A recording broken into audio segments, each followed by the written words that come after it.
Perkenalkan, nama saya Alfidika Syafitri dari kelas 2F dengan NIM 2001025049. Di sini saya akan menjelaskan tentang makna dan konsep bilangan desimal. Semoga dapat dipahami ya. Makna dan konsep bilangan desimal. Pada dasarnya, ilmu matematika merupakan ilmu yang melibatkan perhitungan angka atau bilangan. Bilangan-bilangan tersebut dikelompokkan dalam beberapa jenis. Salah satu jenis bilangan dalam matematika adalah bilangan desimal.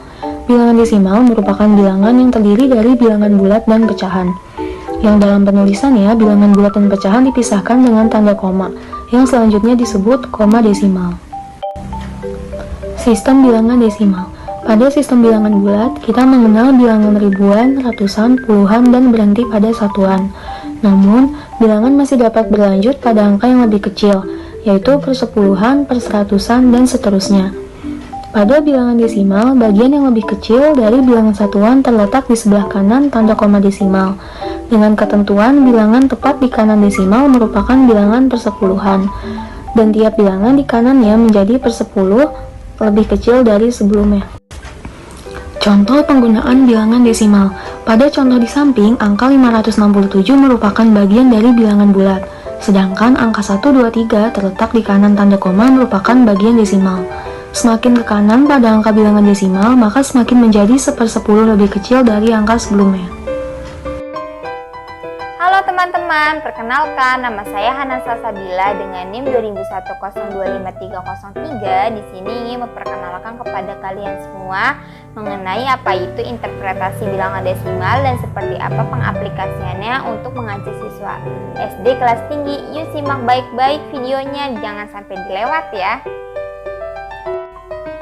Interpretasi bilangan desimal adalah bagaimana cara seorang pendidik untuk mengajarkan kepada anak didiknya mengenai apa itu bilangan desimal dan bagaimana cara pengaplikasiannya, atau bagaimana langkah-langkah untuk memahami konsep bilangan desimal dengan baik, tepat, mudah dimengerti oleh anak didiknya. Untuk anak SD kelas 4, kita dapat memberikan cara terbaik, yaitu dengan mensimulasikan atau menunjukkan 100 kotak kuadrat yang isi satu kotaknya dapat bernilai angka 1. Pada saat pembelajaran, siswa diberitahu bahwa ketika kita sedang berbicara mengenai bilangan desimal, maka seolah-olah kita sedang membagi-bagi atau memperkecil suatu bilangan yang tadinya besar menjadi lebih sedikit atau lebih kecil. Seperti tabel kuadrat di samping, dapat dilihat bahwa sudah terisi satu kolom berwarna pink atau kemerahan dengan angka 0,01. Jika anak-anak sudah mewarnai salah satu dari 100 kolom tersebut, seperti gambar di samping, maka dapat disimpulkan atau dinyatakan sebagai bentuk desimal 0,01 yang merupakan 1/100 atau bentuk desimal dari 1/100. Jika anak-anak sudah mewarnai 10 dari 100 kotak seperti gambar di samping, dapat dinyatakan bahwa mereka sudah mewarnai 10/100 bagian atau 1/10 dan diwakili dengan bilangan desimal 0,1. Contoh penggunaan tabel 100 kotak, bilangan 3,95 atau 3.95 dapat diinterpretasikan sebagai berikut. Pada bilangan 3,95 diisi dengan 300 kotak kuadrat, lalu ditambahkan dengan 95 kotak kuadrat dan bersisakan 5 kotak kuadrat untuk mencapai nilai 4 atau 4.00. Siswa SD kelas 4 harus mampu menulis bentuk desimal dari sejumlah persepuluhan dan perseratusan. Contohnya, 3/10 diisi dengan 0,3, 7/10 diisi dengan 0,07. Selain itu juga mereka perlu mengetahui bilangan desimal dari 1/4, setengah, dan 3/4. 1/4 diisi dengan 25 kotak, setengah diisi dengan 50 kotak, lalu 3/4 diisi dari 75 kotak kuadrat. Jadi untuk nilai 1/4 diperoleh 0,25, setengah diperoleh 0,50 atau 0,5, dan 3/4 diperoleh 0,75. Untuk anak SD kelas 5 dapat menggunakan cara mempratisi, membulatkan, membandingkan, dan mengurutkan bilangan desimal. Mempratisi dengan cara membulatkan angka tersebut ke nilai yang lebih dekat. Selain itu juga, mereka perlu mempelajari metode tertulis yang efisien untuk menambah dan mengurangi desimal hingga 2 tempat. Misalkan dengan 6.29 dikurangi 3.84. Untuk anak SD kelas 6, anak-anak perlu memulai mengalihkan dan membagikan angka dengan 10, 100, dan 1000. Misalkan 65 bagi 100, 5 bagi 1000, 4,3 kali 100, dan lain-lain. Sekali lagi, guru akan mengatakan bahwa titik desimal tetap di tempat yang sama, tetapi angka bergerak ke kiri atau ke kanan tergantung apakah itu perkalian atau pembagian. Jumlah tempat mereka pindah tergantung pada jumlah 0 dalam penjumlahan yang dihitung. Anak-anak di kelas 6 perlu mulai mengalihkan angka seperti 3 dikali 1,6 atau 4 dikali 5,9. Mereka dapat melakukan ini baik menggunakan metode kisi di mana angka pratisi dan dimasukkan ke dalam kisi, atau dengan perkalian singkat di mana angka diletakkan pada kolom. Halo, perkenalkan nama saya Nanda Mei dari kelas 2F dengan nomor NIM 20010252233. Jadi di sini saya akan menjelaskan tentang bagaimana penulisan desimal. Ada dua cara penulisan dalam desimal. Yang pertama tanda titik dan yang kedua tanda koma. Bilangan desimal adalah bilangan yang berkelipatan 10, seperti 10, 100, 1000, 10.000, dan seterusnya. Bilangan pecahan, jika ditulis bilangan desimal, maka yang pertama ada 1/10, yang ditulis 0,1. Yang kedua ada 1/100, ditulis 0,01. Dan yang ketiga ada 1/1000, ditulis 0,001, dan seterusnya. Aturan pembulatan bilangan pecahan desimal. Jika angka yang mengalami pembulatan kurang dari 5, maka angka tersebut dihilangkan. Misalnya 1,54, berarti ditulis dengan 1,5.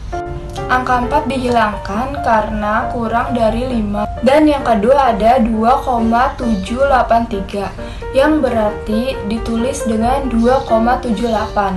Kemudian, jika angka yang mengalami pembulatan lebih dari 5, maka angka tersebut ditambahkan 1. Misalnya 2,56, jadi ditulis 2,6. Yang kedua ada 4,789, yang berarti ditulis 4,79. Halo teman-teman semua, perkenalkan nama saya Mazokolisa dengan NIM 201025027. Di sini saya akan menjelaskan kepada kalian semua bagaimana cara membaca desimal. Jangan lupa disimak dan didengarkan ya, jangan sampai ketinggalan. Pada video sebelumnya sudah dijelaskan oleh teman saya yaitu Ananda Mei tentang cara penulisan desimal.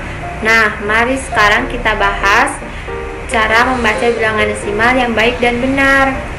Angka yang digunakan dalam penulisan bilangan desimal ada 10, yaitu 0, 1, 2, dan seterusnya hingga 9. Karena kurang dari 1, maka satuannya adalah 0 dan ditulis 0. Sedangkan angka yang berikutnya disepakati Indonesia dipisahkan dengan tanda koma yang menunjukkan persepuluhan. Untuk memahami penulisan dan pembacaan pecahan desimal persepuluhan, anak perlu dilatih dengan sungguh-sungguh. Bukan adalah nilai tempatnya. Setelah bilangan desimal 214 adalah tanda koma, dan bilangan 214 itu sebagai bilangan bulat dan 568 sebagai pecahan. Nah, mari kita tentukan nilai tempatnya. 2 sebagai ratusan, 1 sebagai puluhan, dan 4 sebagai satuan. Dan bilangan 568 itu 5-nya sebagai persepuluhan, 6 per seratusan, dan 8 per seribuan.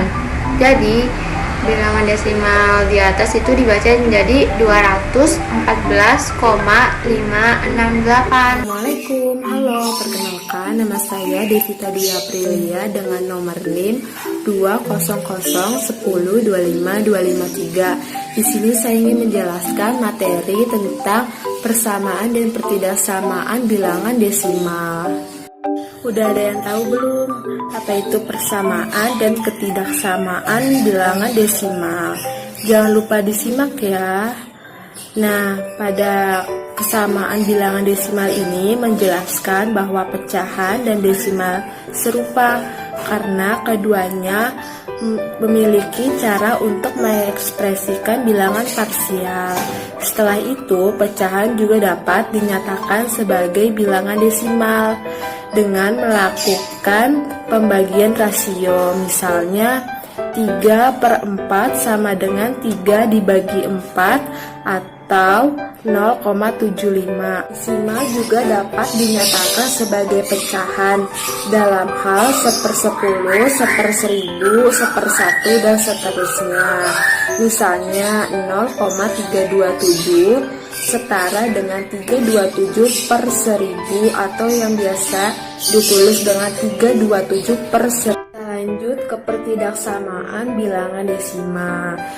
Pada pertidaksamaan bilangan desimal ini terdapat satu perbedaan utama antara pecahan dan desimal, yaitu bahwa pecahan cenderung menjadi ekspresi sederhana dari rasio bilangan bulat. Mereka tidak selalu menjadi bilangan desimal yang mudah diungkapkan. Misalnya, jika dibagi 1/3, desimal berulang 0,33 dan seterusnya. Seperti nilai pi, mereka juga berguna untuk menggambarkan angka parsial ketika rasio bilangan bulat tidak tersedia untuk membuat pecahan.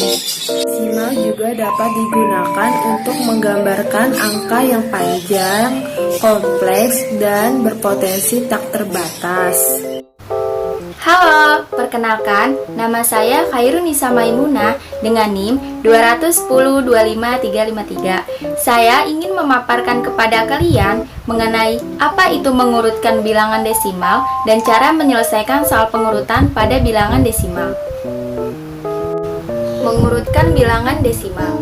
Untuk mengurutkan pecahan desimal dapat dilakukan dengan cara mengurutkan dari depan atau bilangan satuannya terlebih dahulu. Jika ada bilangan satuan yang sama, dilanjutkan dengan bilangan persepuluhan, perseratusan, dan seterusnya, atau bilangan di belakang koma. Tata cara mengurutkan bilangan desimal. Yang pertama, mengurutkan bilangan persen. Contohnya, jika ada pecahan 1/2, 4/6, 1/3, 1/4, dan 3/4. Lalu, urutkanlah pecahan tersebut dari yang terkecil hingga terbesar. Langkah yang pertama harus kita lakukan adalah membuat penyebut menjadi per 100. Langkah yang kedua, bilangan terbesar dan terkecil dapat dilihat dari pembilangnya. Mengurutkan bilangan desimal. Mengurutkan bilangan desimal bisa dilihat dari besar bilangan di belakang 0. Mengurutkan bilangan pecahan terdapat dua langkah, yaitu yang pertama, kita harus menyamakan penyebut bilangan dengan mencari KPK-nya. Yang kedua, bilangan pecahan dapat diurutkan setelah pembilang dikali dengan bilangan yang juga dikalikan dengan penyebutnya. Nah, ada contoh soal mengurutkan bilangan desimal. Urutkanlah bilangan-bilangan berikut dari yang terkecil, dari bilangan 9,12, 5,63, 11,9, dan 5,08. Penyelesaian soal mengurutkan bilangan desimal. Perhatikanlah angka sebelum tanda koma dan lihat angka tanda sebelum koma yang paling terkecil di antara keempat bilangan itu, yaitu ada 9, 5, 11, dan 5. Dan yang paling terkecil adalah angka 5 yang terdapat pada dua bilangan. Karena ada dua bilangan, maka kita bandingkan terlebih dahulu kedua bilangan tersebut. Ada 5,63 dan 5,08. Setelah itu, perhatikanlah di sepersepuluhannya. Pada bilangan 5,63 di persepuluhannya ada angka 6, pada bilangan 5,08 ada angka 0. Maka 6 kita bandingkan dengan 0 sehingga didapatkan 6 lebih besar dari 0.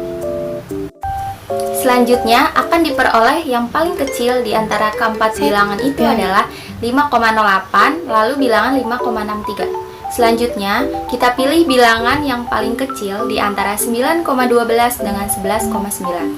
Tetap kita perhatikan angka sebelum tanda koma, yaitu ada 9 dan 11. Karena 9 kurang dari 11, maka 9,12 lebih kecil dari 11,9. Maka, diperoleh urutan berikutnya adalah 9,12 dan 11,9. Jadi, urutan dari keempat bilangan tersebut dari yang terkecil adalah 5,08, 5,63, 9,12, dan 11,9.